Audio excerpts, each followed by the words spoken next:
Agradecemos mucho la presencia de todos y todas ustedes el día de hoy. Es realmente para nosotros motivo de satisfacción tenerlos a ustedes y, por supuesto, tener a nuestros dos invitados, quienes hoy han presentado, digamos para la sesión de hoy, han presentado una propuesta que surge de ellos mismos, en la cual van a hablarnos de un tema que genera muchísimo debate y que está en medio de muchísimos intereses y por eso pues nos interesa también a nosotros desde la antropología. Como ustedes saben, pues este es el ciclo de conferencias número 20 de los posgrados en antropología. Este ciclo lo hemos denominado ¿Qué hace la antropología? Y pues hemos tenido realmente un año ya completo de sesiones supremamente interesantes alrededor de la antropología social, de la arqueología, de la antropología biológica, algunas tocando la lingüística y pues mostrando la gran diversidad de temáticas que nos ocupan a los antropólogos. Entonces, la sesión de hoy se denomina Lugares Sagrados, las vicisitudes de una política pública. Desde hace un lustro, varias instituciones del Estado han venido trabajando sobre el diseño de una política pública para la salvaguarda de los sitios, o mejor, los lugares sagrados de los pueblos indígenas, proyecto que es fruto de un compromiso adquirido desde hace ya un buen tiempo por el actual gobierno en el marco de las demandas acordadas con la Mesa Permanente de Concertación con los pueblos y organizaciones indígenas. Esta tarea entraña varios desafíos e interrogantes difíciles de resolver, sino del todo paradójicos. Ha implicado preguntarse por qué se entiende antropológicamente por sitio o lugar sagrado, y claro, por qué es lo sagrado, y si estos conceptos son legítimamente traducibles o hayan equivalencia en las culturas amerindias. Abarcar los muchos otros horizontes que el concepto involucra, los problemas del territorio y los conocimientos tradicionales, el lugar de las personas expertas en lo sagrado, la congruencia entre el espacio político y la localidad sagrada, proclive al movimiento, etc. Tomar en consideración los demás y difíciles campos de interés político del Estado, donde este tipo de fenómenos y circunstancias tienen una interpretación distinta o muchas veces negativa, y por supuesto, reflexionar sobre la pertinencia constitucional de una política pública sobre lo sagrado que sea exclusiva para los pueblos indígenas. En la presente conferencia, una antropóloga y un antropólogo que han trabajado desde distintos lugares en la elaboración de esta política o en políticas colaterales darán cuenta del proceso y de hasta dónde y cómo se ha buscado responder a estas demandas. Y será una oportunidad para demostrar que la teoría antropológica, la etnografía y la etnología siguen siendo del todo relevantes en la proyección de ciertas políticas decisivas para la protección y la defensa de la diversidad cultural. Agradecemos entonces mucho a Marta María Saade Granados y a Carlos Guillermo Páramo, de quienes voy a leer solamente una muy pequeña reseña. Marta María Saade Granados es doctora y magíster en Historia y Etnohistoria de la Escuela Nacional de Antropología e Historia de México. Es antropóloga de nuestra universidad, la Universidad Nacional de Colombia. Actualmente se desempeña como subdirectora científica del Instituto Colombiano de Antropología e Historia. Es profesora e investigadora de la Facultad de Ciencias Sociales y Humanas de la Universidad Externado de Colombia y miembro de la Red Centro de Pensamiento Raíz AL. En el 2010 fue galardonada con el Premio Nacional de Investigación Francisco Javier Clavijero en México. Fue becaria de la Secretaría de Relaciones Exteriores, del Consejo Nacional de Ciencia y Tecnología de México, de la Universidad de California y la UNESCO en Francia. Asimismo, ha realizado investigaciones en el Instituto de Estudios Históricos sobre la Revolución Mexicana y el Observatorio de Cultura Urbana en Bogotá. Actualmente adelanta una serie de investigaciones con pueblos indígenas de los departamentos de Nariño y Cauca en Colombia. Continúa investigando sobre los procesos de mestizaje, racismo y construcción nacional en América Latina. Ha desarrollado investigaciones en el campo de la antropología histórica, historia de la ciencia, los procesos de conformación urbanos, procesos de movilización indígenas y los problemas de la educación y el gobierno indígena. Por su parte, Carlos Guillermo Páramo es candidato a doctor en Historia de la Universidad Nacional de Colombia, magíster en Antropología Social y antropólogo de la misma universidad. Es docente del Departamento de Antropología desde el año 2006, ha coordinado los cursos y seminarios de Antropología Histórica, Teorías Antropológicas y Fundamentos de Antropología y de las Ciencias Sociales. Trabaja en los campos de la antropología histórica, simbólica y de la música, y su producción ha girado principalmente en torno a las regiones amazónica y andina y a la relación entre las artes y la antropología. Cuenta con varias publicaciones sobre la literatura y la historia de la Amazo-Orinoquía, entre estas Lope de Aguirre o La vorágine de Occidente, Selva, mito y racionalidad de 2009, y varios artículos en torno a la vorágine de José Eustacio Rivera. Su tesis doctoral, a punto de entregarse, versa sobre la teoría y la praxis del terror en el siglo XVIII, una comparación entre la Gran Revuelta Andina y la Revolución Francesa, y cómo esto influyó en el régimen implantado por Pablo Morillo en la Nueva Granada. Entre sus publicaciones recientes se encuentra, en codirección con Claudia Steiner y Roberto Pineda Camacho, El paraíso del diablo, Roger Casement y El informe del Putumayo, un siglo después. Actualmente se halla trabajando sobre la cosmología telúrica, la evangelización y la noción de tiempo histórico en varias sociedades de los Andes, y prepara la publicación de su trabajo Sherlock Holmes contra Jack el Destripador, magia, ciencia y brujería en los albores de la antropología disciplinar. Les agradezco entonces muchísimo estar aquí con nosotros. A todos y todas, muchísimas gracias. Al Departamento de Antropología, a posgrados específicamente, por la invitación. Muchas gracias también a Carlos Páramo, colega, amigo, quien creyó importante hacer esta propuesta de encontrarnos la mañana de hoy para compartir con ustedes, para discutir algunos de los avances que hemos hecho en el Instituto Colombiano de Antropología e Historia, donde hemos trabajado juntos con otros colegas también, algunos también de esta universidad, tratando justamente de avanzar en esta discusión que lleva alrededor de 10 años ya en los salones de las instituciones públicas, convocando a una serie de funcionarios, y valga decirlo aquí, que han estado todo este tiempo empujando para tratar de que esto avance. Nosotros como instituto ingresamos en este tema desde muy temprano, y la idea es un poco compartirles lo que hemos ido haciendo. El proceso para la construcción de los lineamientos de política pública sobre sitios sagrados, de alguna manera se podría decir que sale de ese marco de desarrollos legales que siguen a las sentencias de la Corte que tienen que ver con el desplazamiento forzado, con el auto 004 y los demás autos que de allí se desprenden, tratando justamente de apuntar y volver prioritario el tema de la protección de sitios sagrados dentro del marco de políticas para garantizar la pervivencia de los pueblos indígenas como un asunto vital, ¿no? El problema de la sacralidad hace parte de la vitalidad de estas sociedades, y así de alguna manera se puede decir que la Corte Constitucional ha estado avanzando en una serie de sentencias que apuntan hacia allí. En el 2013, los pueblos indígenas de la Amazonía, a través de la Mesa Regional Amazónica, pusieron el tema en la palestra, digamos, del debate público, y se llegó al acuerdo de que se avanzaría en el diseño, formulación e implementación de la política pública sobre los sitios sagrados, que se construiría siempre de la mano de la Mesa Permanente de Concertación de Pueblos Indígenas y de la Mesa Regional Amazónica. Más o menos ahí comienza esto, pero también en los escenarios de la Minga, que se estaba realizando en fechas parecidas, desarrollada en el Cauca, donde también dentro de los escenarios de negociaciones se habla, particularmente si se quiere el CRIC, de la importancia de una política de salvaguarda, de protección, de los sitios sagrados en dentro del escenario o en el marco de la política que ellos venían desarrollando de la liberación de la madre tierra. No sé si por ahí han visto o recuerdan algún tipo de documento alrededor de eso.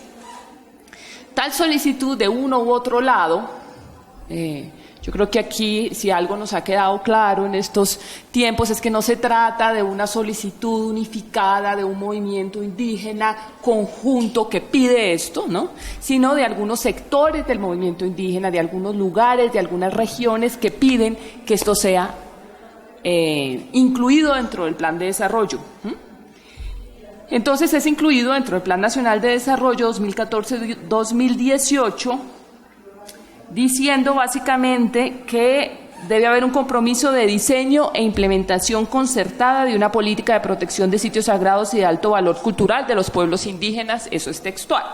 Así queda en el 2014-2018 con un antecedente en un anexo del Plan de Desarrollo Nacional del 2014, que ya llamaba al Ministerio de Medio Ambiente, Justicia, Ministerio del Interior, Ministerio de Cultura y demás entidades a diseñar también esta política. Pero digamos, el compromiso queda sellado en el siguiente plan de desarrollo, en el 2014-2018. El ICANN entonces participa en este contexto, digamos, de compromisos institucionales, de esfuerzos institucionales, por dar cumplimiento a esta demanda de algunos pueblos indígenas interesados entonces en generar una política de protección de lo que vamos a llamar de aquí en adelante, Carlos y yo, lugares sagrados. Una solicitud que a nuestro juicio es necesario comprender y valorar, y yo creo que esto es importante en medio de tensiones políticas y económicas propias de nuestro momento. Esto es fundamental, valorar la importancia de esta política en el marco de esta serie de relaciones para poder hacer un balance que nos permita ver algunos horizontes posibles. Un primer nivel, quizá, de asuntos tiene que ver con los avances de la participación política de pueblos indígenas o de organizaciones indígenas en los escenarios de la política nacional a partir de la formalización de las demandas. Esto es importante, digamos, para el movimiento o los movimientos o los procesos de movilización indígena hoy, la relación directa con el Estado a partir de la generación de decretos, normatividades, inclusiones en los planes de desarrollo, etc.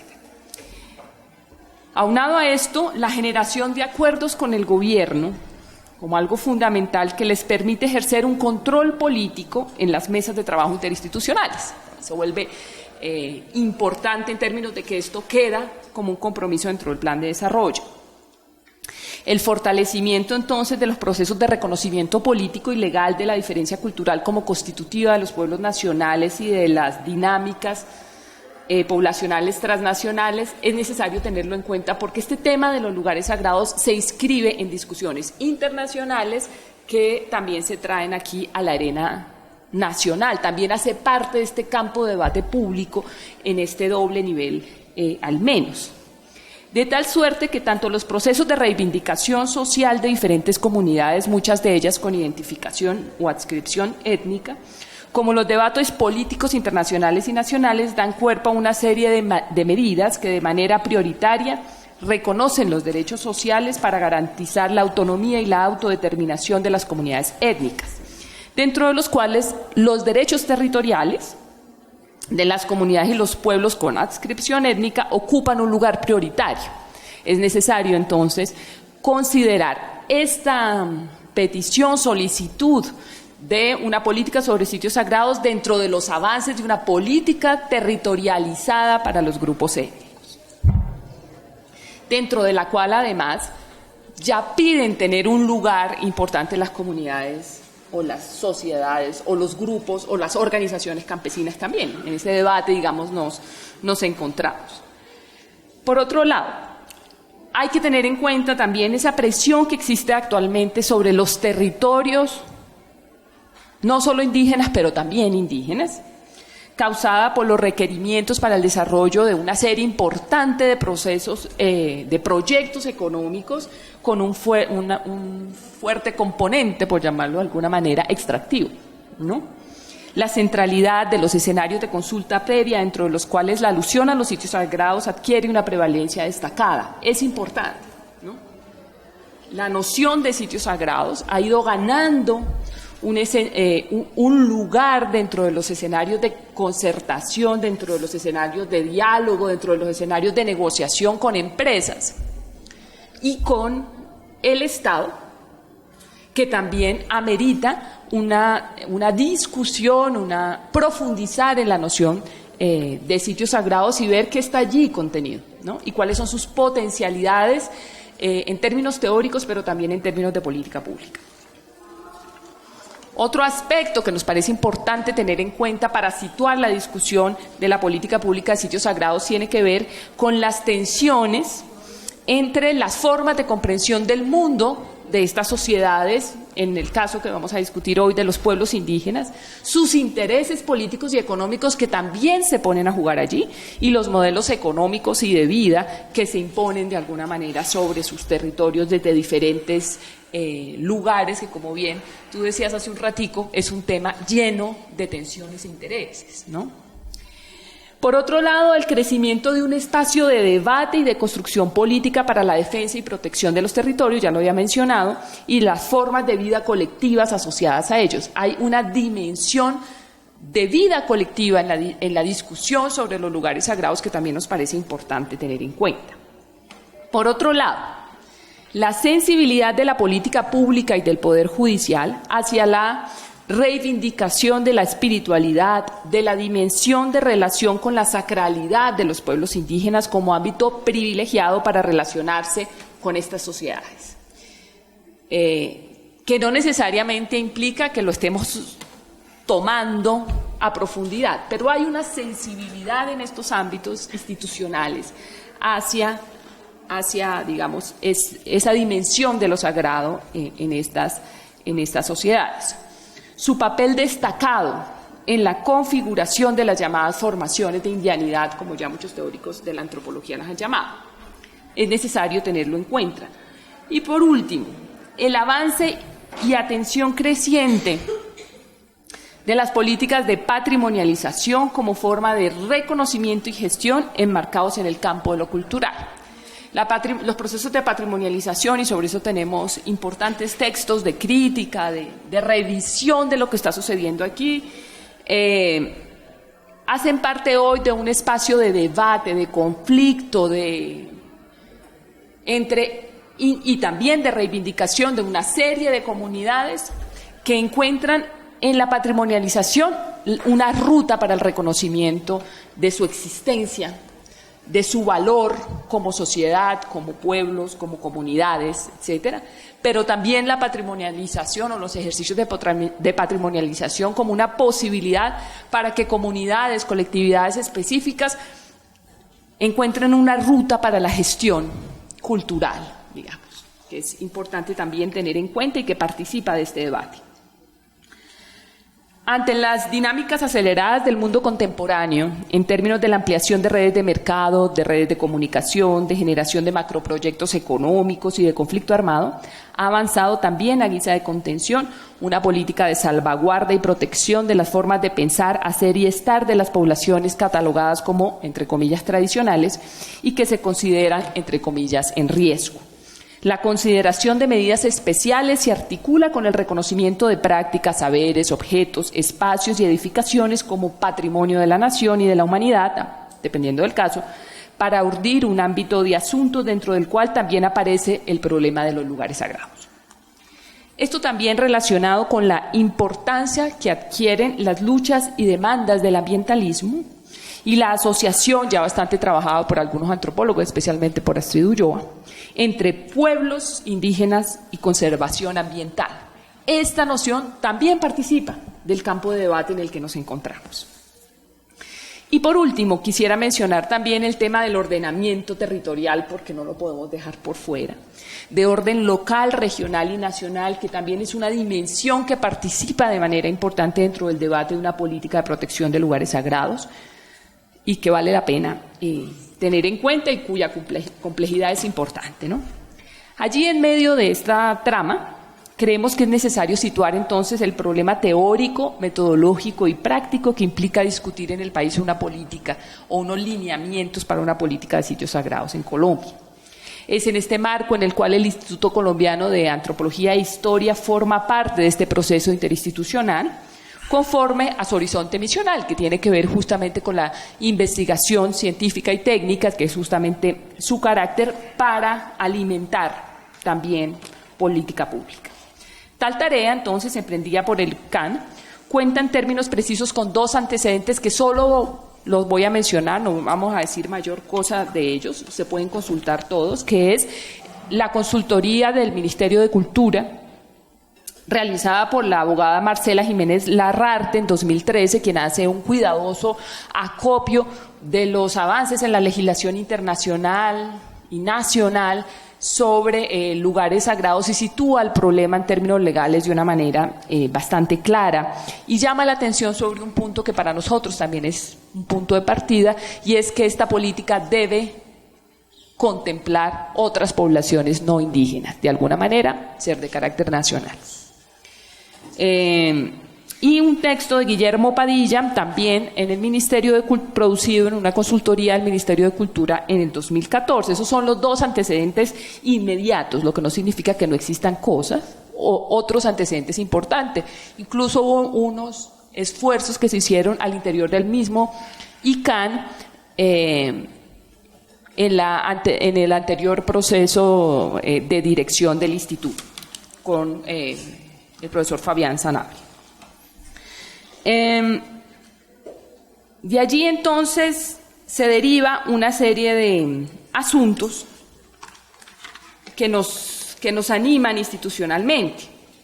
Asumimos entonces la tarea también y de manera prioritaria como una posibilidad de reconvocar, de reabrir, de fortalecer un campo de debate académico sobre lo sagrado, un tanto aminorado en los intereses de la antropología contemporánea quizá. La consideración de la sacralidad como ámbito de relacionamiento social particular. Por eso no pensamos que todo el territorio indígena, por ejemplo, sea sagrado. Consideramos que es específico, que es una dimensión específica, ¿sí? Primordial para el ordenamiento del mundo y la organización de la sociedad, compromete los esfuerzos de la antropología desde sus inicios. Asimismo, o sea, no es un tema nuevo, como todos lo sabemos. Asimismo, sus implicaciones como constituyente de relaciones espaciales circunscritas territorialmente también han sido objeto de la reflexión de la antropología, la historia, la arqueología.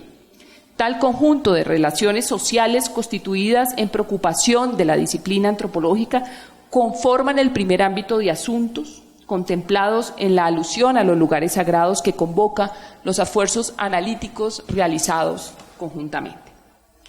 Y quisiera terminar anotando algunos retos, algunos asuntos que se abren.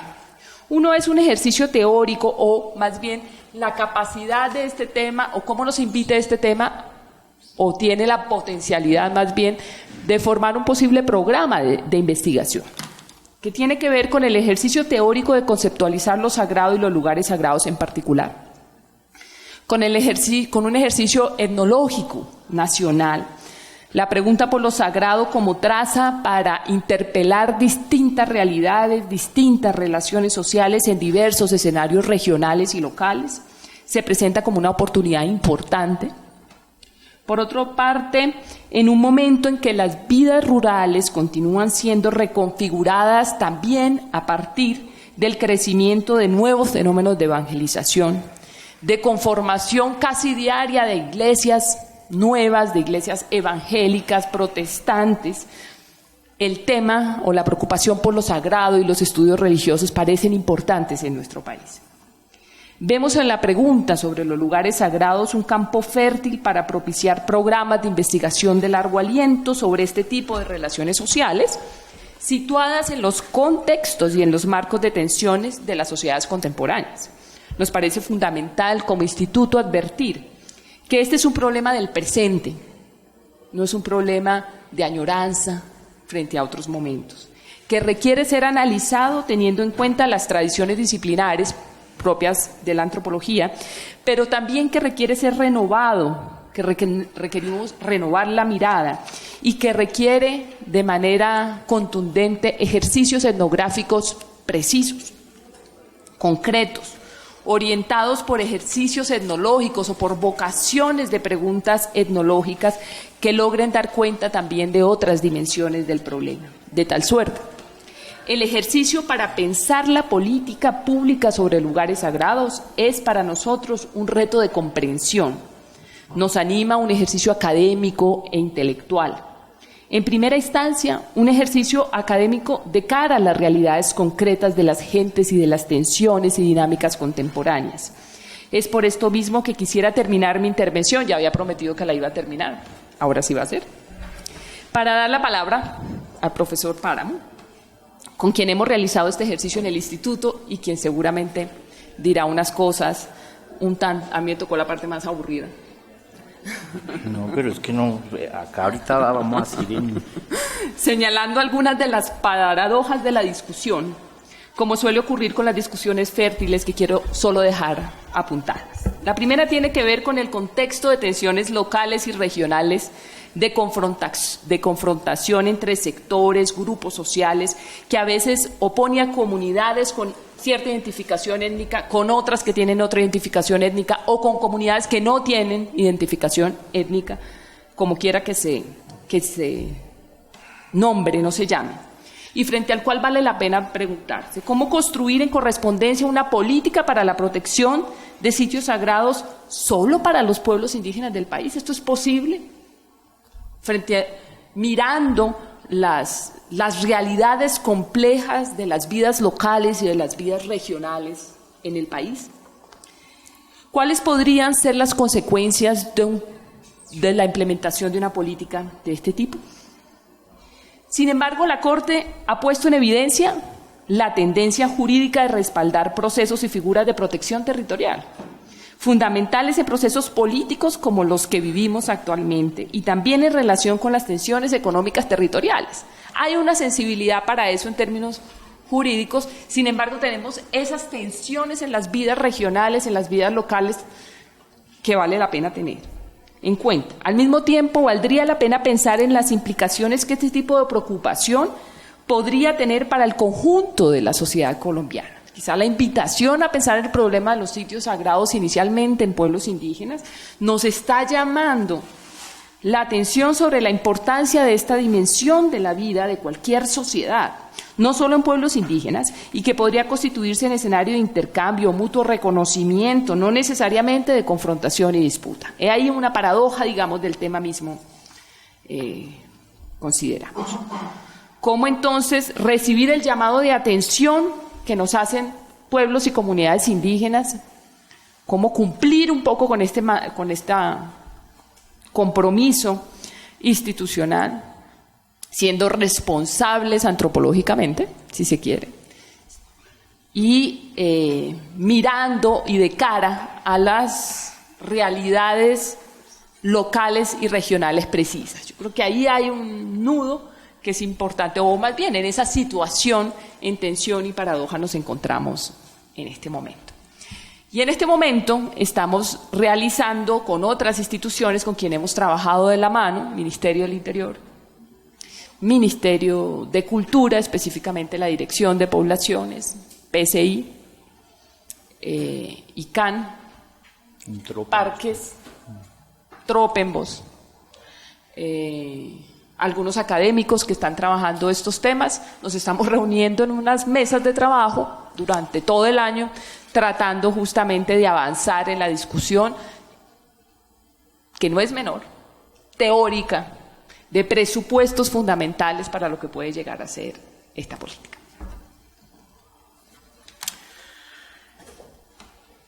Bien, yo espero que lo que sigue es, al contrario, es un contrapunteo. Porque, a ver, en el mejor de los sentidos era fundamental lo que Marta presentó de manera prolija y debía ser así, narrado extensamente, porque le da un marco, llamémoslo así, en el mejor de los sentidos, de real política, de urgencia, pero también inevitablemente de paradoja a la tarea que nos convoca. Y ese revestimiento es justamente el que encierra los del todo estimulantes e interesantes desafíos de este tipo de trabajo. Cuando hicimos la propuesta en este escenario concreto, no solo en el ámbito genérico de las charlas propiciadas por posgrados, siempre tan estimulante, sino en el marco específico de cómo se trabaja en antropología, de qué se está haciendo. La verdad pensé que era muy interesante que compartiéramos la experiencia en distintas claves de cómo hemos venido trabajando, porque justamente busca conjurar ciertas, excúsenme si el término pudiera sonar en principio un tanto agresivo, ciertas pertinaces aberraciones que suelen obstinadamente incrustarse en nuestra idea de lo que es el ejercicio académico de la disciplina. Por ejemplo, suponer que el trabajo teórico está meridianamente opuesto a cualquier tipo de ejercicio político o práctico, a que el conocimiento etnográfico puede ser una de dos, o una suerte de particularidad tendiente al lujo o algo que ya no se necesita, que está haciendo carrera en ciertos departamentos de antropología, no en el nuestro, valga decirlo,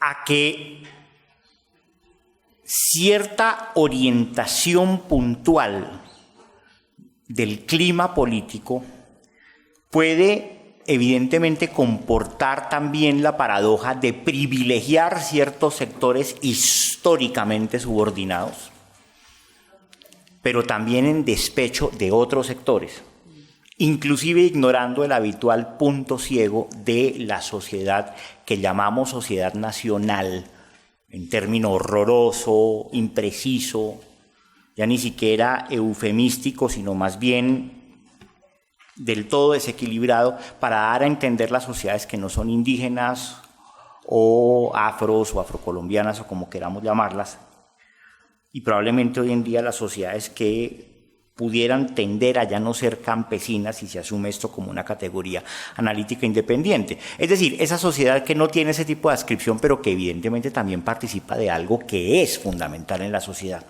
como es lo sagrado. Y antes de pasar a otro nivel en la discusión que precisaba de este revestimiento y donde evidentemente estaremos pasándonos la palabra, y ojalá en principio no solo además con Marta, sino ojalá con el concurso de ustedes, pero además porque creo que en este momento es fundamental hacer un saludo y hacer esta anotación.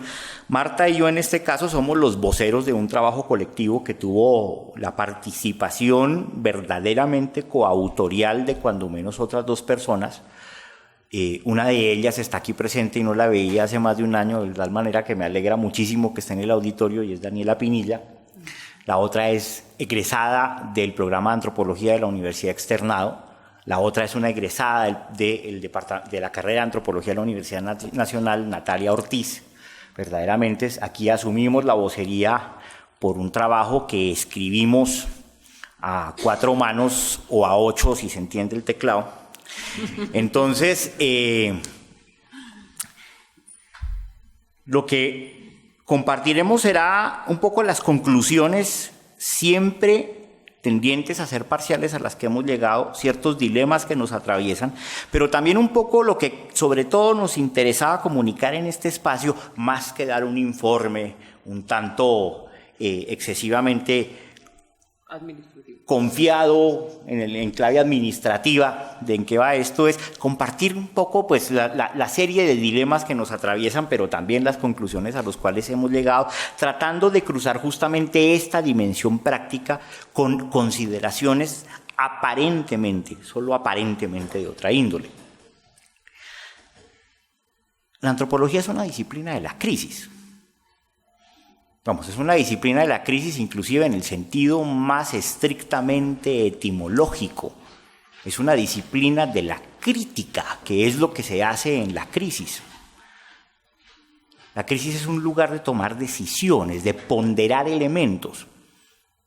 La noción de crisis está directamente ligada etimológicamente con la palabra cruz, para comenzar, y la cruz es ese lugar de profundas connotaciones sagradas, pero es también aquel lugar en cuyo centro se aparece el diablo y hace tentadoras ofertas.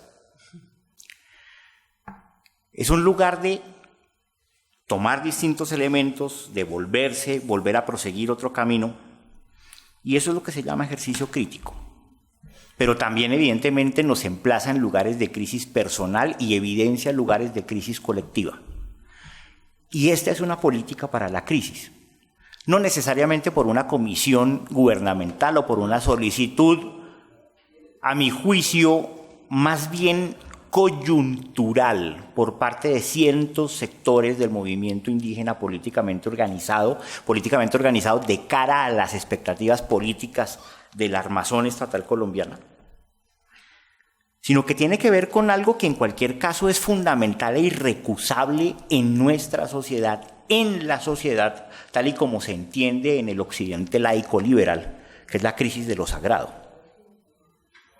Eso se evidencia de muy distintas formas. Se evidencia desde lugares más bien coyunturales que también tendrían por qué ser de nuestra incumbencia en términos de formación profesional, y es el lugar cada vez más discreto y quedo que juega la antropología de lo sagrado de las religiones en nuestros programas de estudio, pero que evidentemente se evidencia como una gigantesca, escandalosa y a veces aterradora caja de resonancias en lo que está ocurriendo en nuestra sociedad y en general en la sociedad planetaria. Nos dormimos durante un tiempo considerable suponiendo que habíamos por fin conjurado los problemas de lo sagrado, enmarcados en un mundo eminentemente laico, liberal, tolerante, etc. Y verdaderamente nos despertamos para darnos cuenta que todavía en pequeño o en gran registro nos atraviesa esa dimensión, tanto así como para literalmente aterrizarnos en un contexto profundamente imbuido de violencia y de terror en torno a esos fenómenos. Nos hemos despertado un tanto tarde y todavía un poco surumbáticos por el hecho, tratando de entender que todavía hay fuerzas profundas que mueven a la sociedad en distintos niveles, que tienen que ver justamente con muy particulares y a veces muy plurales nociones de lo sagrado que nos mueven y que no se pueden revestir simplemente bajo la gran capa de la tolerancia, porque demandan justamente emplazarlo en lugares que también participan de reconocer esas fuerzas, como verdaderamente deciden la vida de las personas. Inclusive la traslación conceptual en el mundo de la teoría social es significativa. Esto es algo que yo menciono con alguna frecuencia en otros ámbitos, pero es muy diciente cómo nos casamos, por ejemplo, tan fácilmente con la noción más bien abstracta e impersonal de agencia, en despecho de la noción de voluntad, por ejemplo, que es mucho más cargada y que probablemente, a mi juicio, es mucho más pertinente para hablar de lo sagrado. Es decir que las cosas, a veces, que una montaña tiene agencia no es lo mismo que decir que tiene voluntad. Y es justamente emplazarla en un horizonte de sentido que reconoce justamente no el hecho de que una sociedad diga que la montaña tiene agencia, sino en el hecho de que las montañas piensan, sienten y actúan con respecto a los mundos posibles de otras sociedades. Solo por poner un ejemplo en términos también de nuestro recelo frente a verdaderamente abrazar algo que en cambio las primeras generaciones del pensamiento antropológico hicieron. Entre más prosigo yo en esas meditaciones, cada vez llego yo, a título absolutamente personal, a la conclusión de que las primeras generaciones de pensadores antropológicos, acaso por llegar vírgenes a muchos asuntos, fueron mucho más plurales y fértiles y verdaderamente sensibles a los fenómenos fundamentales de la cultura que las nuevas formas de pensamiento antropológico cada vez un poco más limitadas en la óptica, acaso más profundas en algunas cosas, pero más limitadas en el sentido de abrazar los dilemas profundos de la existencia humana. Y es por eso que verdaderamente las profundas meditaciones sobre lo sagrado lo encontramos es en los animistas, en los evolucionistas, en todas esas escuelas que hoy en día tendemos a relegar al hall de la infamia en la antropología.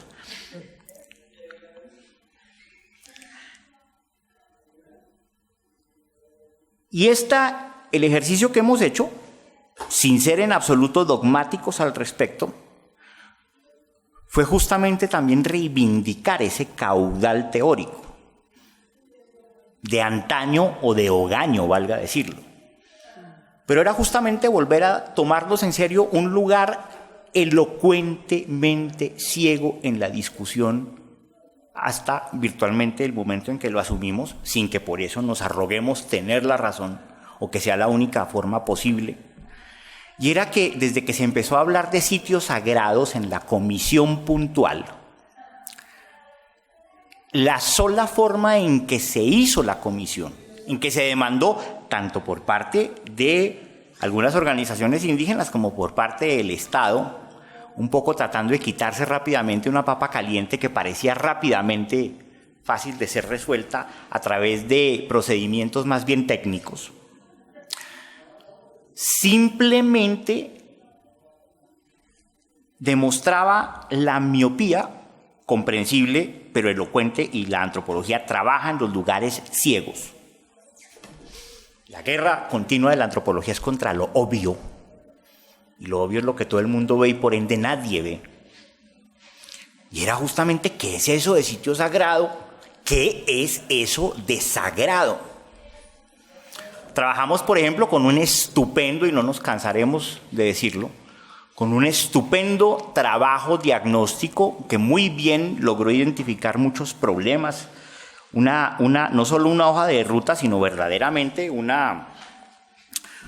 documento tremendamente bien hecho, ubicando amenazas y lineamientos para la política pública, que es el que mencionó ya Marta, elaborado por una muy inteligente, interesante abogada, que hoy en día es la directora de Parques Nacionales, Marcela Jiménez, de la Oficina Jurídica de Parques Nacionales, que sin embargo, de nuevo, permitía que entrásemos a terciar en esa discusión por el hecho de que explicablemente el lugar ciego de la discusión estaba en qué era lo sagrado.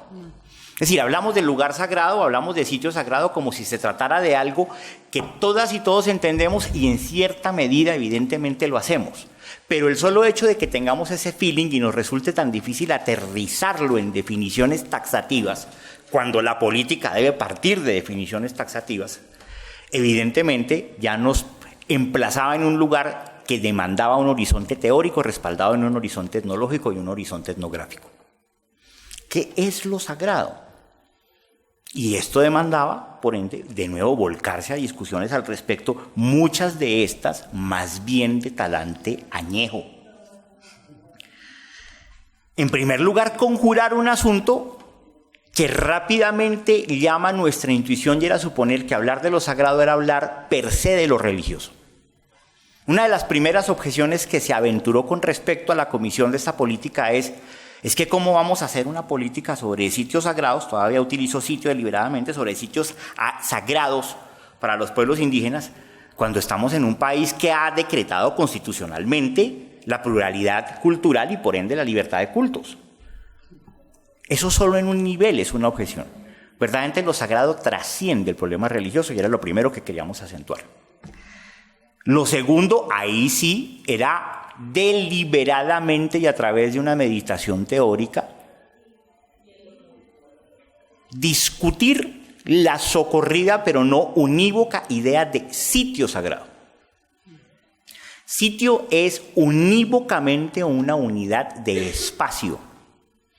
Y lo que justamente nos interesaba y nos interesa señalar en lo que vamos a proponer es sustituirla por lugar, que es en cambio una unidad de tiempo y espacio, Tanto así que bien puede ser de tiempo o espacio, o de tiempo-espacio o espacio-tiempo. Y esto es fundamental de cara a cómo se entiende el fenómeno en muchas sociedades amerindias, para comenzar, y no exclusivamente, necesariamente en estas. Y lo tercero tiene que ver justamente con un poco la ideología que subyace en la comisión. Algo que nos interesaba de entrada reventar dentro de como lo propusimos en el ICANN, y que nos ha sorprendido un tanto por lo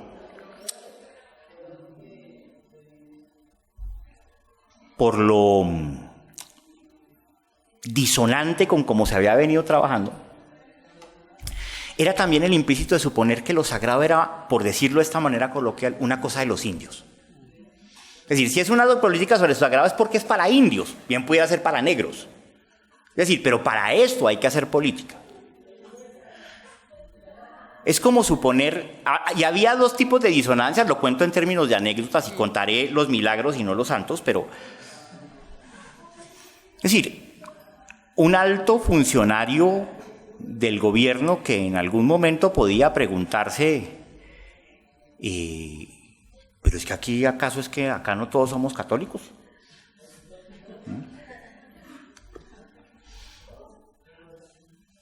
Es decir, ¿qué problema hay con eso? ¿Es que acaso acá todos no somos católicos? O en contravía, suponer que si hay que entrar a meditar al respecto y disponer un ámbito de discusión político es para ellos, que tienen esas cosas rarísimas, que es lo de la sacralidad indígena, que pareciera ser que no tiene nada que ver con las enormes paradojas y las sutilezas de la vivencia de lo sagrado en nuestra vida. Y quisimos asumirlo entonces por contera de una manera que verdaderamente discutiera incluso con la misma naturaleza de la comisión, pensándolo, tratando de pensarlo en grande antropológicamente. Y pensarlo en grande antropológicamente era tanto como decir, acá no vamos a empezar hablando de la sacralidad indígena, acá vamos a hablar de lo sagrado en primer lugar, y en segundo lugar, de algo que por ser justamente de naturaleza cultural es inherente a la cultura independientemente de la expresión social en que ocurra. Por una vez vamos a tratar de sacarlo del ámbito de la política diferencial, que es una comisión de política diferencial, y primero vamos a verlo en términos de una política universal. Vamos a verlo en términos de que esto es algo que atañe a todas las sociedades en todos los momentos, que atañe a hombres y mujeres, y que la mejor forma, a nuestro juicio, de poder darle trámite a esto, independientemente del último resultado, era aplicando una forma de persuasión de la antropología que hace, que yo me atrevería a decirlo, la antropología la dejó a la vera desde hace mucho tiempo y que es fundamental. Y es el hecho de decir que también es algo nuestro. Es decir, que no íbamos a hablar de los indios argumentándolo solo desde la lógica indígena, era hablando primero desde nuestra lógica y lo importante de lo sagrado para nosotras y nosotros en esta sociedad aparentemente laica y liberal, y que para otros fines evidentemente lo es. Y luego traducir eso en términos de la importancia de esto, en principio para las sociedades indígenas, pero no solamente para las sociedades indígenas. Es decir, que esto era un problema que nos atañe a todas y todos. Que verdaderamente para ciertos fines, hacer esta comisión nos ponía en el escenario de debatir sobre lo sagrado en la sociedad más allá de las particularidades y tratar de buscar, lo decimos con enorme humildad y modestia, pero de manera absolutamente certera, de buscar hacer teoría al respecto. Y esto, evidentemente, juega con otras dos tensiones propias de la antropología, que es aquella entre lo particular y lo universal. Era esta, en principio. No nos interesa, por un lado, evidentemente, la naturaleza de la comisión, y vamos a responderla de cara a las medidas que nos solicitaron, y es con respecto a las sociedades, a los pueblos indígenas, pero para ello también tenemos que dar cuenta de fenómenos universales. ¿Dónde está lo sagrado? Lo sagrado en un cierto nivel está en lo absolutamente particular, está en la experiencia virtualmente intraducible de lo sagrado en cada sociedad. Pero por otro lado, tenemos la enorme paradoja de que todas las sociedades tienen experiencia de lo sagrado, de que en otro nivel es universal, de que cierta variopinta y extensa terminología con arreglo a distintos idiomas, en cualquier caso siempre terminan esencialmente diciendo lo mismo. Puede ser carisma, puede ser huaca, puede ser orenda, puede ser baraca, puede ser una dimensión de rafue, etcétera, etcétera, etcétera. En algún momento atañen esencialmente a lo mismo, y es un hecho que se traduce técnicamente, más allá de cualquier tipo de veleidad sensible, que es traducible técnicamente al concepto griego y físico de energía. Es decir, de energía entendido como fuerza del mundo, poder que se aupa en una fuerza que es expresión de ese poder. Haciendo primero, pergeñando justamente las discusiones sobre esos conceptos, partimos de ese primer principio, y es algo que se ubica en muy distintos universos. Está en nuestra idea muchas veces socorrida, por ejemplo, de la vida como un hecho sagrado. La vida es sagrada, indudablemente. Y la vida es sagrada porque, en primer lugar, si se me permite, es un hecho mágico, indudablemente. Mágico en la medida en que no porque sepamos cómo ocurre físicamente deja de ser mágica en lo que entraña, en las posibilidades y en últimas en los misterios de por qué ocurre en algún momento y de qué maneras. Pero además porque la vida es fuerza pura, es energía pura. Pero también evidentemente significa algo que a quienes de manera muy leve insisten en la sacralidad de la vida en términos de programa político, no entraña, y es que todo lo que es sagrado es digno de ser sacrificado. Es decir, si uno insiste en que la vida es sagrada en términos de programa político, es tanto como decir que legitima también la admisión de que sea sacrificado.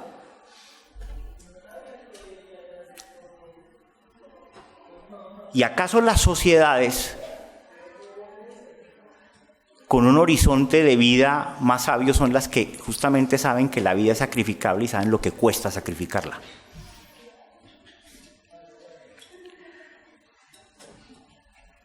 Y estaba también en la posibilidad de poder traducir esa experiencia. Una de las cosas que nos preguntamos y que siempre serán preguntas abiertas es hasta dónde se puede traducir la experiencia de lo sagrado de una sociedad a otra. No podemos, por un lado, es una experiencia tan particular que virtualmente es intraducible porque se trata de mundos posibles distintos. Por otro lado, son experiencias que a través de lugares bellamente insospechados a veces se traducen. A veces podemos ser partícipes de la noción más remota de sacralidad a través de la música. Y la música de una sociedad perfectamente nos emplaza en una percepción sensible de lo sagrado que rebasa las palabras. A veces tenemos percepción de la sacralidad de otra sociedad a través de ciertas plantas del conocimiento. Y a veces es a través de ciertos ejercicios, como nos gustaría así decirlo, la antropología. Y para eso está, entre otras cosas, para que juegue el lugar también de esas plantas y de esa música y que ojalá produzca los mismos equivalentes efectos plurales de poder emplazarnos de alguna manera u otra en ese horizonte de percibir el mundo que es de otras y de otros, pero que resuena poderosamente en algún lugar de lo que nosotras y nosotros pensamos. Es decir, es un oficio de enorme riesgo, y lo que nos interesaba compartir en principio era un poco la audacia de lo que buscábamos hacer, lejos de cualquier pedestre ejercicio burocrático, administrativo, estatal, porque era meterse con cosas poderosas, era meterse justamente con cosas mágicas, era meterse con situaciones que en cualquier lugar, por muy técnicas que sean, desafían cualquier tipo de emplazamiento técnico. Y eso buscamos reducirlo en cualquier circunstancia partiendo de una serie de tesis para llegar a una definición, por un lado muy nuestra, pero por otro lado evidentemente muy consonante con otras figuraciones del pasado, del presente al respecto, sobre qué era lo sagrado. Y aquí trabajamos, vuelvo y digo, a 4 u 8 manos, como se le vea, con Marta, con Daniela, con Natalia, y con el auxilio en algún momento también de un colega admirado y muy querido por nosotros, que es Pablo Mora. Y quisimos justamente llegar a esa conclusión a través de una serie de 7 tesis, que son las que le han dado vida al horizonte que hemos buscado imprimirle a esta política, a nuestra idea de amenazas, a nuestra idea de lineamientos, y justamente por qué podemos llegar a las conclusiones que hemos llegado, que también son paradójicas al respecto. La primera ya la habíamos dicho: lo sagrado no implica una religión y en consecuencia no prescribe una confesionalidad particular. Toda religión gira en torno a lo sagrado. Toda religión es un enorme comentario más o menos formalizado sobre lo sagrado, pero lo sagrado rebasa el ámbito meramente religioso, aun cuando la misma dimensión de lo religioso es mucho más amplia de lo que aparentemente pudiéramos suponer. Esto, evidentemente, es una discusión bastante vieja. Para comenzar, esto es de Durkheim. Es la idea de que se trata justamente de una forma privilegiada de solidaridad, que cualquiera que sea la interpretación busca justamente caldear y mantener continua la energía del mundo, la vida, la relación con el entorno, la relación humana. Y esta bella idea de efervescencia colectiva durkheimiana, que más allá de Durkheim es perfectamente trascendental, de que nos necesitamos los unos a los otros para obrar en el mundo, no simplemente para sumar energía, sino porque es una energía que se multiplica exponencialmente conforme seamos más.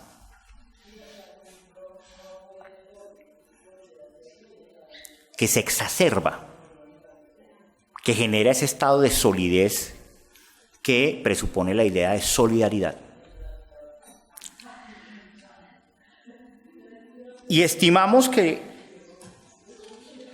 esa fuerza es justamente lo que llamamos lo sagrado. Tanto así que permitió la más bien interesante traslación durante el siglo XVIII, temprano siglo XIX, a la figuración de una religión cívica, que esencialmente es la que imbuye nuestras instituciones. Por eso hablamos tan convencidos de la sacralidad de la ley. Por eso hablamos de ciertas instituciones que son sagradas, a pesar de que no necesariamente siempre técnicamente hablemos de eso, como son, por ejemplo, los hospitales, las universidades, las escuelas, lugares de convergencia para cierto tipo de rituales colectivos de primera demanda en nuestra sociedad, como ciertos escenarios deportivos o artísticos. Esos son lugares sagrados de nuestra sociedad. Son lugares donde no creemos que participamos de algún tipo de situación religiosa, pero que, obedeciendo a una de las distintas etimologías que se han aventurado para la noción de religión, ligan continuamente, nos convocan de nuevo a estar en colectivo. Esto en principio, de nuevo, no tiene un tinte moral. La colectividad sirve para acometer las causas más nobles o las más ruines, pero es justamente lo que está en esa otra dimensión de lo religioso, que de nuevo hace que sea tan escandaloso comparativamente que tan poca atención le prestemos en la antropología corrientemente, al menos en Colombia. Y es el hecho de que, para ponerlo con un tinte así moral, en la religión está lo peor y lo mejor de la sociedad. En términos de justamente lo que puede hacer. Y nos interesa exacerbar lo mejor. Y nos interesa justamente, deliberadamente, constreñir lo peor. Entonces estaba justamente esta idea de trascender la dimensión de la religión, inclusive dentro de esas grandes linderos de lo religioso, de la religión cívica, en fin, para convenir en que lo sagrado no está en el debate de lo religioso. Todo lo religioso está en el ámbito de lo sagrado no necesariamente está en el ámbito de lo religioso, y en últimas está en la idea de mantener la vida, de que la vida sea posible. Y la vida no solo como esa unidad biológica abstracta, es la vida en términos de poder devenir, de poder ser plenamente. Y de poder ser plenamente con todos los elementos que convocan para ser plenamente. Esto es otro llamado metodológico y teórico, además, al tipo de disciplinas que adelantamos. Somos ciencias sociales, disciplinas sociales. Pongamos un poco en entredicho la taxatividad científica. Somos disciplinas de la sociedad. Pero muchas veces se nos olvida que la sociedad no solo es humana. La sociedad, como lo dice el nombre, es una asociación de muy distintos elementos que percibimos claramente para otras sociedades, pero a veces recelamos reconocerla en la propia. La sociedad son todos los elementos con los que interactuamos y podemos devenir. Son objetos, son accidentes geográficos que los llamamos así accidentes. Son seres que no tipificamos como humanos, pero que también tienen emoción, tienen intelecto, tienen sentimiento. Las disciplinas sociales debían preocuparse por cómo sienten, piensan y actúan en el mundo los perros. Porque hacen parte de esas relaciones. Y hacen parte también justamente de esa noción de vida colectiva. Pero pueden ser los perros, pueden ser los peces, pueden ser las aves. Pueden ser los elementos que se juzgan fundamentales en términos de interacción vital. Puede ser el aro iris o el arco iris. Pueden ser los ojos de agua. Vamos, esa integridad del devenir es justamente lo que se considera vida, y es el derecho a la vida, en últimas, lo que significa el derecho a lo sagrado, el derecho a encontrar esa relación entre distintos elementos. Y eso trasciende, insistimos, lo religioso. Lo segundo es que lo sagrado no es mágico. Mágico entendido desde la idea de que sea impredecible. Alguien hace poco hacía un comentario, a mi juicio interesante, pero ambiguo también, de que la magia todo tiene que ver con la causa y el efecto.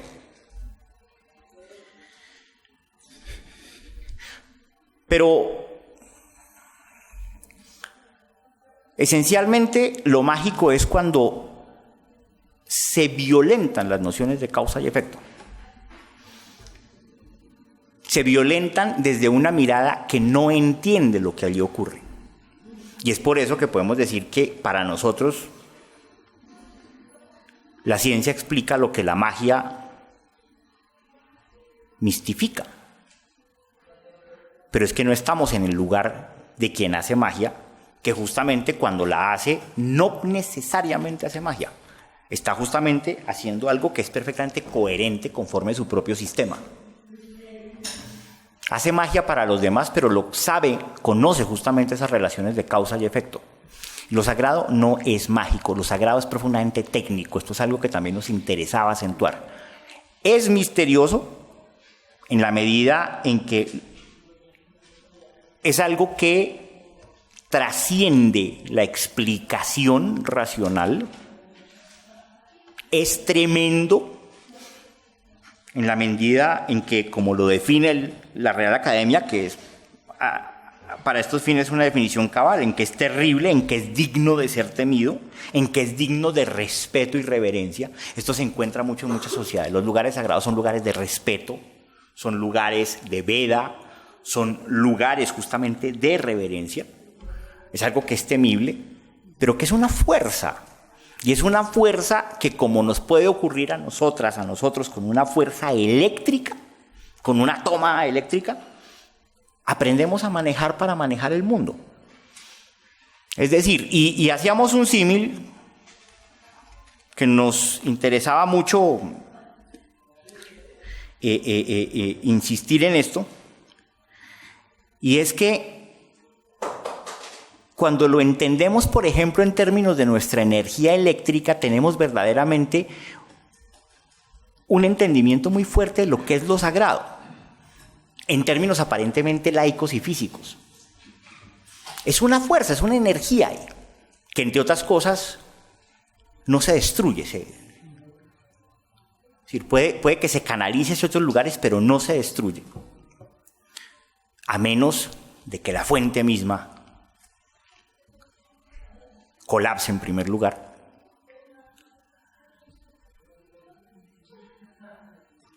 Y quien sabe manejar una fuente eléctrica es alguien que le tiene temor. Todo electricista, el electricista que llamamos a nuestra casa es un ser eminentemente humilde, en términos técnicos. Sabe que está manejando una fuente que es temible, sabe que si no la maneja con cuidado y sigue los protocolos del caso, con el vestido del caso, con los cuidados del caso y con el conocimiento que tiene, esa fuente es temible, pero que justamente porque tiene un conocimiento experto y conoce los misterios de esa fuente, no solo la sabe canalizar a su favor, sino que la utiliza para que haga habitable y amable un espacio. Dentro de esta lectura, un sacerdote es igual a un electricista, en sentido técnico. Es alguien que sabe manejar esos lugares de fuerza, que conoce la indumentaria, que conoce los pasos, que tiene todo un conocimiento profundamente técnico para manejar eso, pero que desde afuera se puede entender como mágico. Es decir, en ese mundo posible esos lugares de fuerza los canaliza, los maneja y les teme. Y aprovecha esa fuerza justamente para hacer del entorno un entorno favorable en términos de canalizar esa fuerza, pero también evidentemente de manejar esa fuerza que en este caso, a diferencia puede ser de nuestra más bien laica dimensión de la electricidad, es una fuerza que también es una fuerza de voluntad. Y por ende, parlamenta con esta fuerza en términos no solo de saberla manejar, sino también de dialogar con ella, de darle para recibir de ella. Esa es la importancia del pagamento, es la importancia de la ofrenda, es la importancia del don. Los lugares de fuerza son expresiones de la voluntad del mundo. Y mantener el equilibrio del mundo significa eso. Pero no se puede reducir meramente a una interpretación que empobrece estos fenómenos, que también es muy socorrida y que aparece mucho a veces en los estudios ambientales, de suponer que lo que subyace detrás de los sistemas sagrados de muchas sociedades es simplemente un manejo meramente técnico en ese sentido del ecosistema, sino es una idea de ecosistema que reconoce las voluntades en el mundo. Es una idea de ecosistema que reconoce que el ecosistema funciona no porque se maneje dentro de los principios laicos occidentales, sino porque son montañas que tienen voluntad, porque son ríos que tienen voluntad, porque es el espíritu de un pescado que tiene voluntad y que es espíritu multiplicador o que puede ser espíritu de muerte. De conformidad, las crisis ecológicas que ocurren no son simplemente la desecación de las cuencas, no son simplemente problemas de contaminación, no son simplemente problemas epidemiológicos, son problemas, por ejemplo, de locura, de anomia profunda. Son problemas que inciden en que cuando se pierde el equilibrio sobre el mundo, no simplemente la gente se enferma, sino que la gente pierde el horizonte del mundo. La imbuyen espíritus malignos que la conllevan, por ejemplo, a suicidarse masivamente.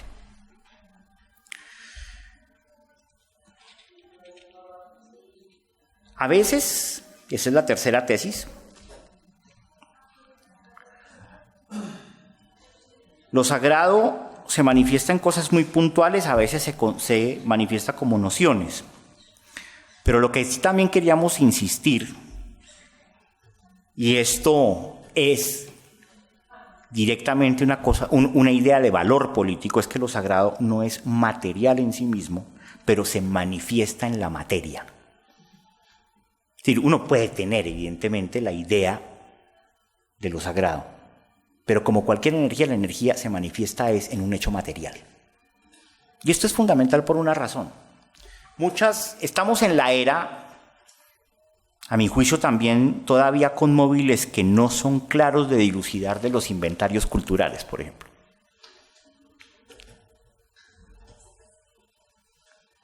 Y suponemos muchas veces que simplemente resolver el problema de lo sagrado está en el inventario de prácticas, de saberes, de ideas, y hay una línea institucional muy fuerte en ciertos sectores del gobierno que insisten mucho en eso.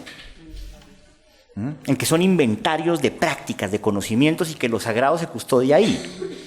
Y aquí somos decididamente opuestos a esa interpretación y a ese reduccionismo que pierde justamente lo importante de lo sagrado y es el lugar donde ocurre. Es la instancia material donde opera, es la piedra, es el río, es el ser, es la circunstancia física, de tal manera que no puede ser reductible a un inventario. Es la experiencia misma, que es una experiencia corporal, es una experiencia perfectamente material que a veces se establece en términos de cosas-concepto, término muy famoso en términos de la etnografía tan fértil que nos ha inspirado del profesor Luis Guillermo Vasco, pero pues que verdaderamente es un concepto mucho más viejo que Vasco. En términos pues, de muchas sociedades que piensan en términos de conceptos perfectamente imbricados en cosas características. Una cosa que justamente implica el concepto que le imbuye. Y esto se deriva a otro asunto, y es la cuarta tesis que nos parecía fundamental también por un valor, también porque tiene un horizonte político decidido, y es que lo sagrado no está fijo porque es energía. Es energía que fluye, es energía que imbuye las cosas, que las imanta, pero que luego vuela. Pero además que con arreglo a muchas circunstancias etnográficamente demostrables. En muchas situaciones culturales lo sagrado todo el tiempo está en movimiento. Pongo dos ejemplos. Hay una dimensión en el mundo huitoto, si convenimos en que huitoto todavía es un etnónimo legítimo, pero que en general es de las sociedades de centro amazónicas, como hoy en día se les llama, y que también es ateniente a muchas otras sociedades que son de la coca. Y es que la coca tiene una dimensión aneja a la idea de palabra. Esto pudiera también ser semejante a la idea de planta del conocimiento. Esas plantas que otras sensibilidades llaman plantas alucinógenas o enteógenas, en sistemas propios son plantas del conocimiento por una razón que no es para nada secundaria. La planta conoce, la planta enseña, la planta transmite. Es decir, en estos sistemas se aprende a tener un parlamento con la planta, porque es una planta que habla. No estamos en nuestra sociedad acostumbrados a hablar, a que las plantas nos hablen, si al caso le hablamos a las plantas. Y nos resulta, desafía nuestras categorías que una planta hable y tenga conocimiento y tenga memoria y conozca el mundo. En estos sistemas las plantas conocen, de tal manera que la planta habla y tiene una voz. Con la coca ocurre lo mismo. La coca no solo propicia la palabra, la coca no solo endulza la palabra, la coca es la palabra. Y esto evidentemente tiene otras resonancias universales que son del todo significativas. Es la idea de la palabra mito, mitos, que es palabra. Darle sentido al mundo a través de la palabra, y esto, la coca para estos fines es una suerte de cosa-concepto, como lo puede ser, dígase por ejemplo, el yagé. Pero ¿qué pasa con esta palabra? Es muy habitual escuchar en sociedades de centro, sociedades amazónicas, que uno lleva la palabra. Va de maloca en maloca llevando la palabra, por ejemplo, para convocar a una decisión política, etc. Esto es tanto como decir que el lugar sagrado es muchas cosas. El lugar sagrado es la chagra donde está la coca, el lugar sagrado es la palabra que se lleva en un tarro de maloca a maloca. El lugar sagrado es el coqueadero, es el mambiadero. Son lugares sagrados de distinta naturaleza para ciertos fines, son el mismo lugar sagrado para otros. A veces en algún lugar cae un rayo. El rayo imanta de energía, de sacralidad, un lugar o una piedra. A veces uno se lleva la piedra. Conforme la interpretación cultural, el lugar sagrado es donde cae el rayo o la piedra que carga esa energía y que se lleva. Es decir, es algo que en ese sentido es muy difícil, salvo por decisiones estrictamente coyunturales, de ser georreferenciado. Georreferenciar lo sagrado, en últimas, es simplemente convenir sobre un momento específico en que ocurre la sacralidad, que conforme la escala puede ser el momento de un instante. Es el momento en que uno, estoy haciendo una suerte de caricatura, pero es para centrar el punto, poncha a quien lleva la palabra de una maloca a otra en una coordenada específica. Pero se está moviendo. Pero es que también se mueve, no solo en el espacio, sino en el tiempo. Suponer que se puede congelar la geografía sagrada entendiéndola no solo como sitios, insisto, sino como lugares, de las sociedades indígenas, o de las sociedades en general, es decretar que lo sagrado se queda quieto. Y es tanto como decretar que de aquí en adelante la Virgen no se va a aparecer más. Lo sagrado es impredecible porque es sagrado. Digamos, es una fuerza que, por un lado, está en unos lugares específicos, pero por otros lados asombra, porque aparece en otros. Y la Virgen seguía apareciendo. Y la Virgen seguía apareciendo, soportando además muy distintas causas de muy distinta índole, que puede ser por un lado la causa del exprocurador con una aparición particularmente efectiva en el barrio La Soledad, detrás del Crepes y Waffles, donde hacen exorcismos y cosas de esas, pero que también puede ser la causa de los indios pastos de Genoy, donde una virgen también se vuelve justamente una asignación de la voluntad del Taita Galeras para refrendar el hecho de que no se ausentan, de que no se van a mover del lugar a pesar de lo que diga la gobernación de Nariño y lo que diga el gobierno nacional. No nos interesa decir cuál es, en estos sentidos, más legítima que la otra. Se sigue apareciendo. Y la Virgen se seguirá apareciendo. Y a veces hay lugares donde también la Virgen se desaparece. Donde también se retira ese potencial y se transfiere a otro lugar, a otro contexto. Es decir, lo sagrado es inherentemente móvil. Y esto nos interesa mucho porque también hay una doctrina que insiste en que el problema se resuelve, y tal vez era lo que inicialmente imbuía la comisión, que el problema se resuelve simplemente con mapas, ¿no? Y es ese prurito de nuestra época de georreferenciarlo todo. Es decir, para ciertos fines puede ser muy interesante, puede ser inclusive en el interés puntual de las sociedades indígenas, pero eso no resuelve el problema de la sacralidad, eso resuelve problemas periféricos, pero no resuelve el problema de la sacralidad, no la agota e inclusive a mediano plazo puede ir en detrimento de las propias sociedades, fijar lo sagrado. El debate que se ha tomado como debate marco y que nos ha costado un enorme problema incluirlo, pero a la vez mantenerlo al margen, es el debate sobre línea negra, que es un debate tremendamente complejo, muy bien adelantado a través, que ha sido muy bien sustentado y adelantado por las sociedades de la sierra, pero que además lo que no siempre se ha reparado es que es un debate muy hábil en ese sentido. Es un debate sobre la circunstancia histórica puntual de una serie de lugares que no agotan la posibilidad de otros lugares.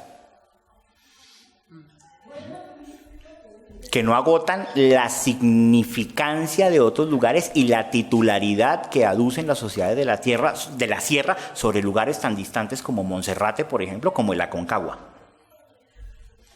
Son lugares, justamente alturas, que están en conexión y que hacen parte del territorio sagrado de las sociedades de la sierra. Es decir, este es un debate que es puramente circunstancial, pero se han dado todas las pelas para que eso quede prístinamente signado. Eso no agota las pretensiones territoriales en sacralidad de la sociedad de la sierra, y así como están defendiendo la línea negra, también están defendiendo el derecho que tienen a hacer pagamentos en la plaza central de Valledupar. Y el manejo especial que eso demanda, porque justamente eso hace parte de su noción de universo sagrado. Lo sagrado es contaminante. Y esto, de nuevo, es tanto como remarcar algo que ya habíamos dicho, y es que son sitios que siempre invocan el respeto y la humildad. Vamos, que donde está lo sagrado, implica justamente saber reconocer nuestros límites, saber parar, saber detenernos. Vamos, es una idea de ecología, o si se quiere, de ecosofía, que rebasa cualquier tipo de ideología circunstancial, que rebasa cualquier tipo de discurso que pudiera parecer hippie o nueva era o ecologista. Es la idea de que toda sociedad saludable sabe que tiene límites. Sabe que tiene que parar en algún momento, sabe que hay lugares de respeto. Sabe que hay cosas con las que no se puede jugar, o que si juega con estas lo hace al costo de una debacle en principio de su propia sociedad, porque desequilibra el mundo. Manejar lo sagrado es manejar el equilibrio del mundo. De nuevo, esto no simplemente es un revestimiento cargado de esoterismo para situaciones muy prácticas que son higiénicas y medioambientales. Es el equilibrio del mundo. Es parlamentar con las fuerzas que están en el mundo, en la medida en que maneja, en que propician esa idea de vida que tenemos acá, que es la de vivir plenamente en términos de existir plenamente en el mundo, de vivir en equilibrio en el mundo, es decir, en una genuina ecología. Y en esa medida es reconocer que porque es contaminante existen dos dimensiones. Que para eso en todas las sociedades existen quienes, contaminados como están, inoculados por lo sagrado, saben traducir entre lo profano y lo sagrado, que son esos que genéricamente llamamos sacerdotes o sacerdotisas y que pueden tener innumerables designaciones, mamu, paye, jaibaná, etcétera, etcétera. Pero que también evidentemente, si no se sabe seguir esos protocolos, eso se desborda y genera epidemias como las hemos atestiguado en múltiples ocasiones en Colombia, epidemias, por ejemplo, de locura. Para no ir más lejos, esa que es terrible, la epidemia, la llamada loquera en Vera. Esta pérdida completa de horizonte en el mundo, estas epidemias genuinas de anomia, donde se pierde el sentido del mundo. Es decir, perder el sentido es algo que solemos decirlo de manera más bien coloquial cuando uno se da un totazo. Es que perdió el sentido. Perder el sentido del mundo es perder los marcos de la posibilidad, los marcos de lo predecible. Los marcos que hacen que tengamos seguridad en el mundo. Es un mundo sin reglas, que esa es la noción de anomia, sin leyes. Es un mundo de absoluto caos, que evidentemente a lo único que convoca es a perder las ganas de vivir en el mundo. Y las epidemias de loquera van directamente de la mano con la elevadísima tasa de suicidios en la población infantil en Vera. Cuando los niños, las niñas de una sociedad optan por el suicidio, evidentemente es una sociedad que está al borde del colapso. Y donde verdaderamente lo que se está viendo es que es una sociedad con una profunda crisis de sacralidad.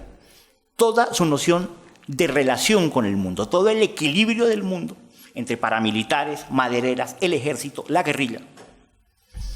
A veces políticas asistenciales de buena voluntad por parte del nivel central también pues han conducido justamente a esa vocación inherentemente anómica hoy en día de muchas sociedades en Vera, que es del todo preocupante y donde en últimas hay una profunda crisis de sacralidad que al contrario no vuelve leve el problema, sino que lo dimensiona en todos los niveles. Es la propia idea de cuerpo, la propia idea de dignidad, la propia idea de vida.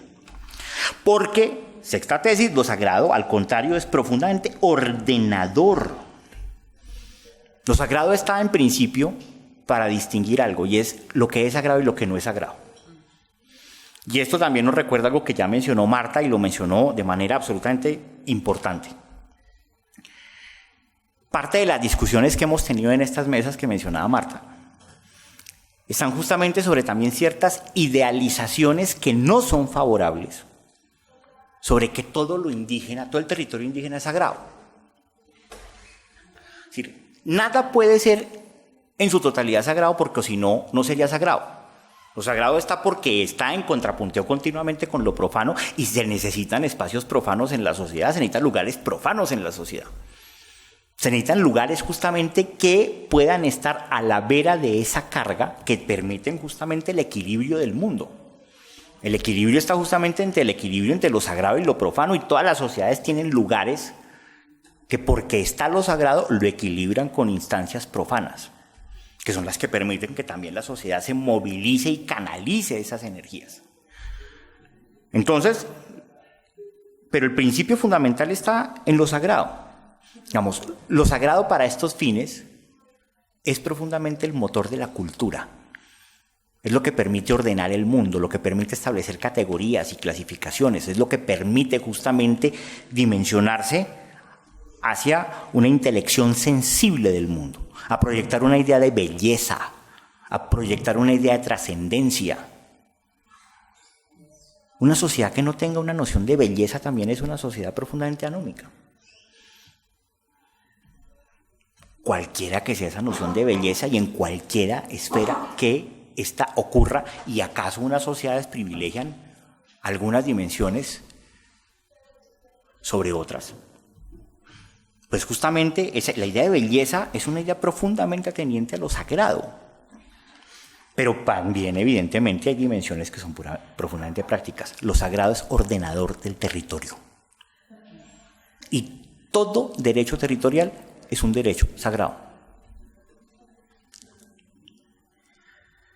Y en la medida en que ordena la sociedad y que ordena el territorio, lo sagrado en cualquier sociedad, incluyendo esta sociedad, y es por eso que hemos hecho énfasis en símiles de nuestra sociedad, es lo que permite ordenar el mundo en instituciones, en jerarquías, en distintas clasificaciones. Es lo que nos permite tener un sistema médico, es lo que nos permite tener un sistema jurídico.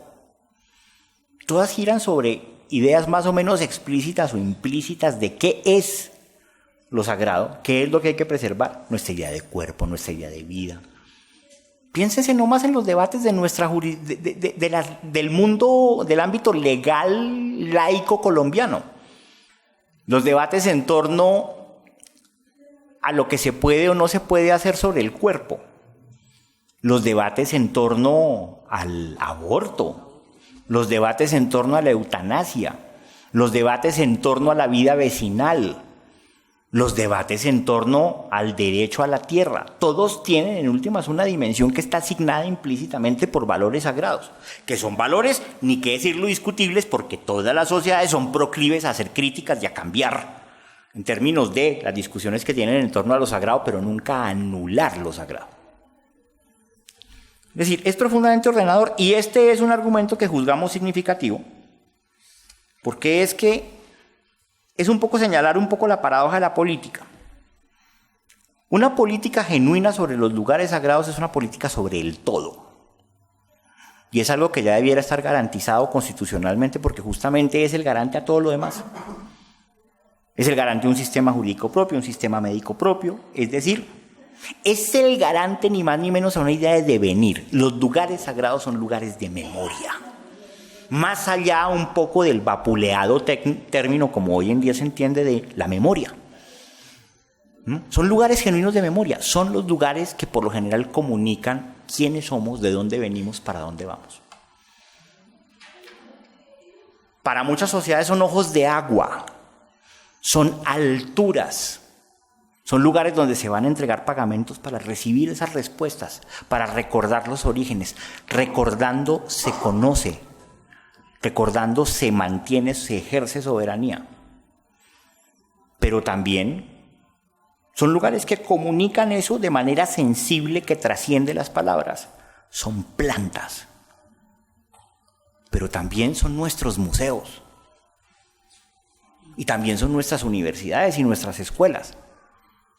Es decir, el lugar que cumplen en nuestra sociedad no es en absoluto distinto a lo que estructuralmente es un lugar sagrado. Lugares de memoria.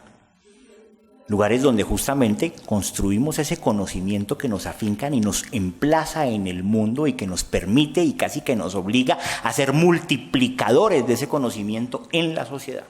Son las iglesias.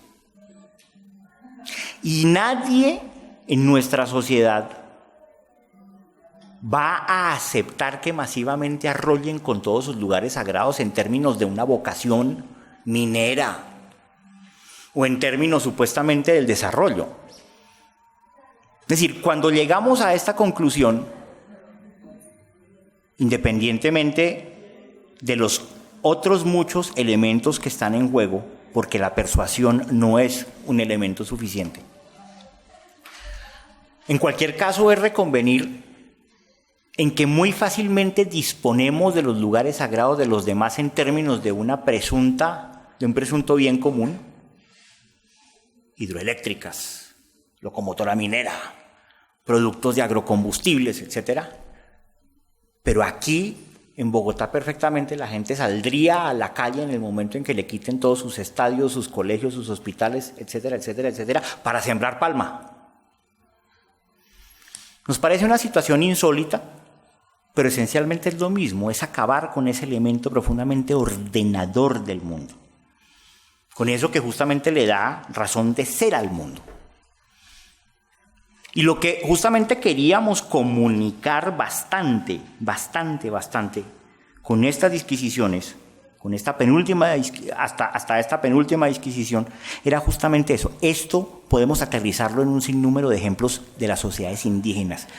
Y con los recursos que teníamos, que eran recursos tremendamente exiguos, que están amarrados a los exiguos recursos de una institución como el ICANN.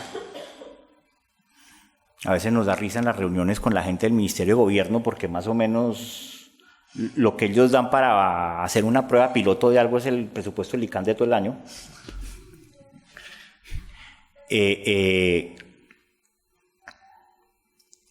Con esos exiguos recursos lo que buscamos fue hacer un ejercicio de macrolectura del acervo etnográfico en Colombia hasta donde nos resultara físicamente posible. También un poco, esto lo meto a colación porque era importante, hubiéramos deseado hacer campo. Pues digamos, es un poco la vocación, pero también yo quisiera decirlo en esta medida, rayano a la vocación está el fetiche. Hubiera sido espléndido y todavía queremos hacer campo. No teníamos cómo. Por una vez decidimos que íbamos a tomarnos en serio con nuestros colegas y nos íbamos a leer.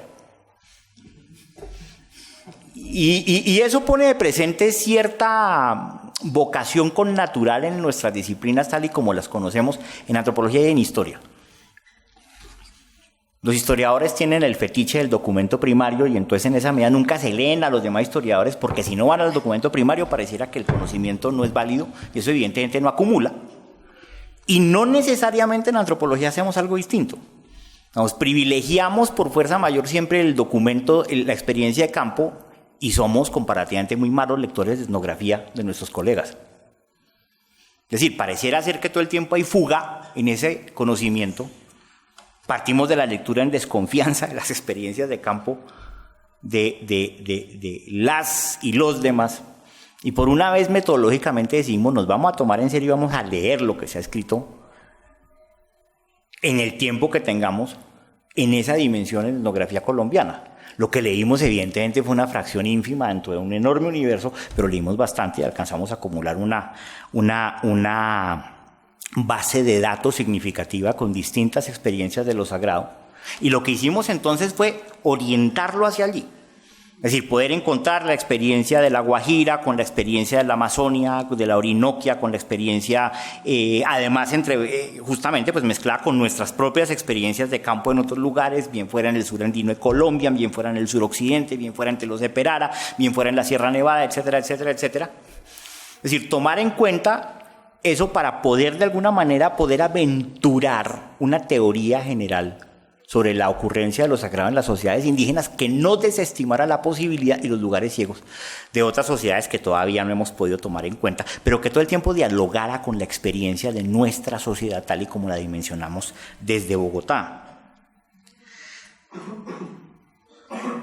Pero eso evidentemente tenía que ser moderado por dos consideraciones. Uno, la última tesis, y es que lo sagrado obedece a experiencias culturales particulares.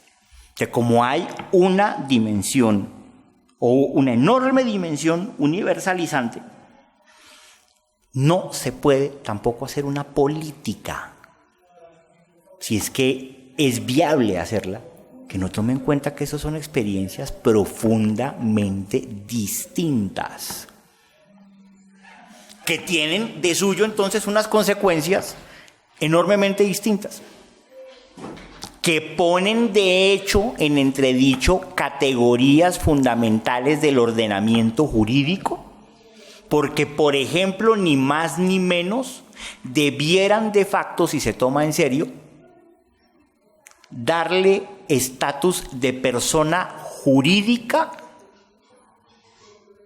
de persona sujeta de derechos, por ejemplo, a las montañas, a ciertas especies, a los ríos. Algo se ha avanzado decretando que algunos ríos ya son víctimas. El caso del río Atrato. Vamos por un camino un tanto distinto. Eso ya verdaderamente ausculta un horizonte enormemente atrevido en ese sentido, y son de las paradojas de este país llevado de la mano de Dios. Que, es decir, es casi difícil levantar la cabeza todos los días en medio de tamaño caos y podredumbre, pero a veces encontrar que en contrapunteo somos insólitamente atrevidos en términos mundiales con respecto a cierta sensibilidad frente a los problemas culturales, al menos en el papel. Lo es para ciertos fines nuestra Constitución, sin duda alguna, y lo es esto, decretar un río como víctima. Digamos, eso tiene unas dimensiones culturales profundas.